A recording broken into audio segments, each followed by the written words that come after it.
H-1 Lebaran penumpang stasiun Kota Prabu Muli sepi pemudik. Ada sebanyak 27 penumpang yang berangkat dari stasiun Kota Prabu Muli. Dikarenakan warga memanfaatkan program mudik gratis. Memasuki H-1 hari Lebaran, penumpang kereta api di stasiun Kota Prabu Muli sepi pemudik. Hal ini karena banyaknya penumpang yang naik dari stasiun Kertapati memanfaatkan program mudik gratis. Hanya ada 27 penumpang atau pemudik yang naik dari stasiun Kota Prabu Muli.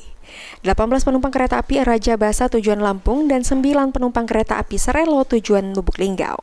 Untuk kereta api Raja Basa tujuan Tanjung Karang berangkat dari stasiun Prabu Muli pada pukul 09.55 menit, sedangkan kereta api Bukit Serelo tujuan Lubuk Linggau berangkat dari stasiun Prabu Muli pada pukul 10.25 pagi. Alhamdulillah, tahun ini ada program mudik gratis buat apresiasi dari pemerintah Provinsi Sumatera Selatan bekerjasama dengan Bank Sumsel Babel menjalankan program mudik gratis untuk kereta ekonomi jurusan Tanjung Karang dan jurusan Lubuk Linggau. Untuk stasiun Prabu Muli sini ada berapa penumpang yang naik, Pak?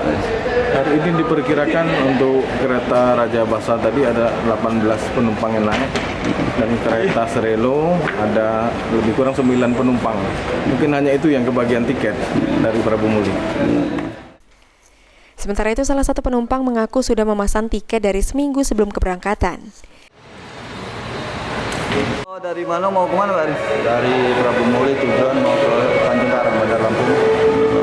Dan rangka apa itu? Dalam rangka mudik, ini mudik gratis dari pemerintah Sumsel, Gubernur Sumsel. Pemesanan tiket dari 10 hari yang lalu dan syaratnya harus download mobile banking Bank Sumsel dan download KAI Akses. Anggi Perkasa, ALTV.